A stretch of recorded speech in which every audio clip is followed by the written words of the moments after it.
never slow up, no I don't take shit. I got no love for the fakeness. If you wanna play tough and wanna hate this, I'll always show up. I don't ever slow up, no I don't take shit. I got no love for the fakeness. If you wanna play tough and wanna hate this, I'll always show up and make a statement. Welcome back, it's your guy Dan, and tonight we're reviewing SmackDown for July 12th, 2024.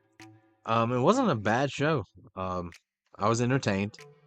Usually WWE does this thing where they have like a backlash from the pay-per-view to continue with the stories. They didn't do that this time, so kudos to them. Alright guys, let's do this.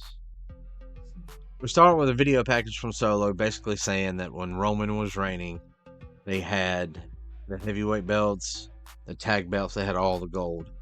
And then they all lost it due to him being soft.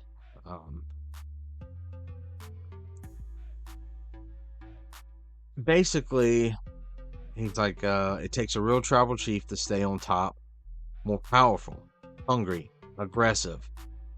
And under my rule, the family will rule for as long as we want. Wasn't a bad thing. I like how they're presenting Solo as like one of these mafia type. I mean, this was how he should have been booked in the beginning anyway. It's badass, but they didn't go that way. First thing of the night, we got Tiffany Stratton coming out to celebrate her win. She was interrupted by Bayley. Then Nia Jax came out, and then they started attacking Bayley after they did their little back and forth. And Miriam came in with a save with a kendo stick. Gone. Went to commercial break. When we came back, that was the match we were watching. It was a pretty decent match at the end. Him almost got killed by Yams. Death by Yams. Yeah, it wasn't bad at all. But they're setting up. Basically, Tiffany teased about cashing her money in the bank, and everyone was about to go nuts. And then Nia went over and was like, "What are you doing?" And she's like, "Oh, nothing." So that could be an interesting story coming up soon. So I'm enjoying that. The next match we got was Baron Corbin and Apollo Crews versus El Dago Phantasm. I don't know why they did this. I don't understand. There was no build to it. But when the fuck did Baron Corbin become a high flyer? I mean, Jesus. It was a decent sized match. It was pretty short. I'm glad that they're giving Cruz and Corbin a little bit of TV time. So, but it didn't matter. El Gato del Phasma, Lego Doll, I can't talk tonight. Whatever, they won.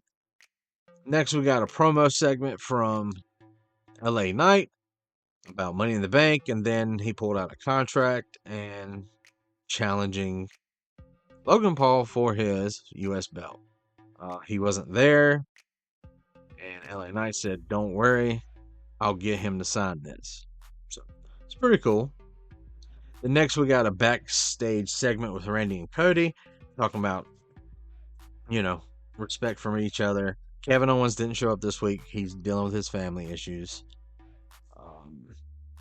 Basically, Randy said, "I got your back, no matter what." Because then after you're done with all your bloodline business, there'll be a lot of people coming for this title. And I'll have your back then, too. They're setting up a match for this. Randy's going to turn on Cody. And it would be a great feud for a few months. It will be. Next, we had Blair Davenport versus Naomi. I love Naomi. She's a great talent. She made some career choices that I think is hindering her right now. They're not trusting her because, she just walked out on the company. But she did get the win here. But I do got to say this. The match lacked entertainment and basically energy. In my opinion, I didn't feel any chemistry between these two. Naomi missed a few moves, almost like botches, but in the end, she won. It wasn't bad. Next, we got DIY and versus A-Town Down for the tag team titles again. This was a fun match, good spots, and DIY was able to showcase their ability to work together, and yeah, it was a positive thing. It was a very short match.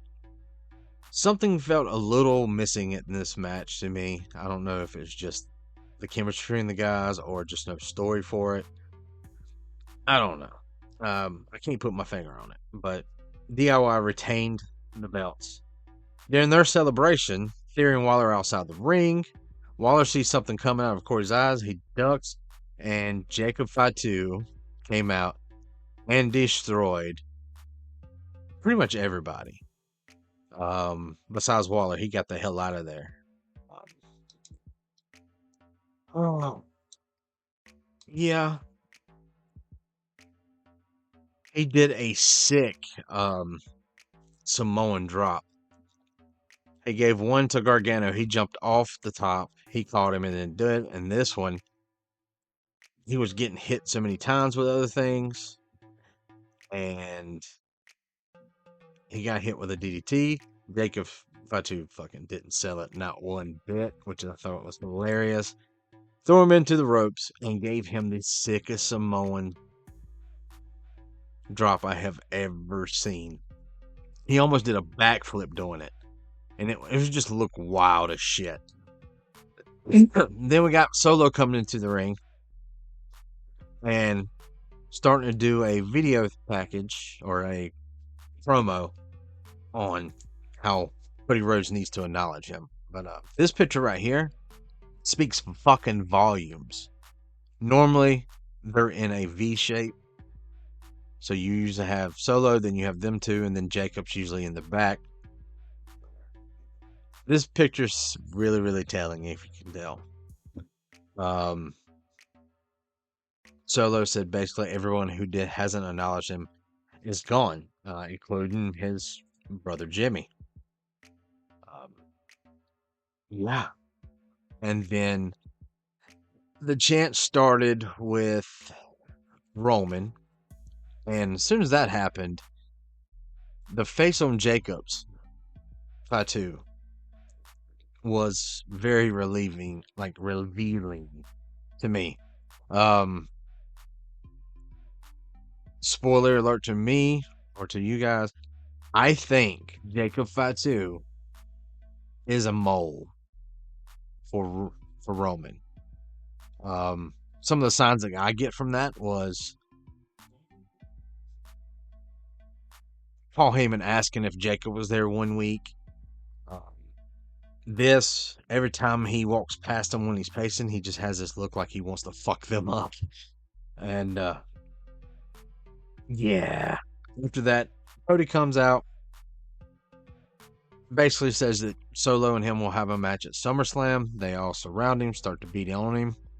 Randy Orton comes out. He fucked up everybody until Jacob Fatu. Let me tell you, Jacob Fatu right now is killing it. Fucking killing it. Basically, he was able to get Randy out so the Tongans could beat the shit out of Randy. Then Solo and Jacob tied Cody Rhodes into the ropes where he couldn't move and made him watch them totally destroy Randy Orton. Yeah, they fucked him up. Yeah. And then they closed the show with Cody still on the apron, tied up, and the Bloodline standing tall with the ones up. Not that bad. But, I forgot to mention. Basically said, everyone who didn't acknowledge me, they chanted Roman. And then he said that when Roman Reigns comes back, he will acknowledge him too. So, sorry if I forgot that one. That was the fucking SmackDown, guys. That was not... I know I speed through it. I've had a rough day. We lost a pet today. so my mind's been a little. And so if I'm off tonight, I apologize. But yeah, SmackDown's turned out to be good. We're gonna have Solo versus Cody at SummerSlam. Logan Paul versus LA Knight SummerSlam. I'll watch the shit out of that. I enjoy that type of shit. Yeah. Just don't know how to think about everything going on right now with SmackDown, with the Tongans and the Bloodline. I like it. But also, we got news.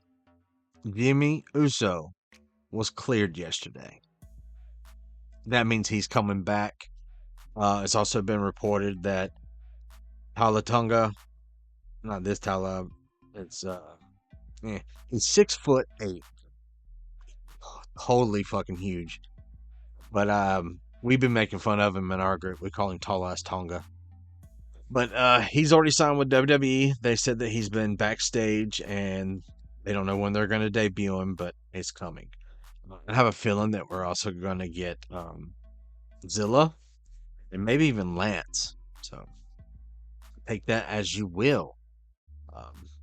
Like I said, guys, I appreciate y'all coming out, joining me on this. I'm sorry if I'm a little off. I'm just trying to deal with it, grieve. Yeah. But as always, guys, thank you for showing up, listening to me, and as always, be good people. See you.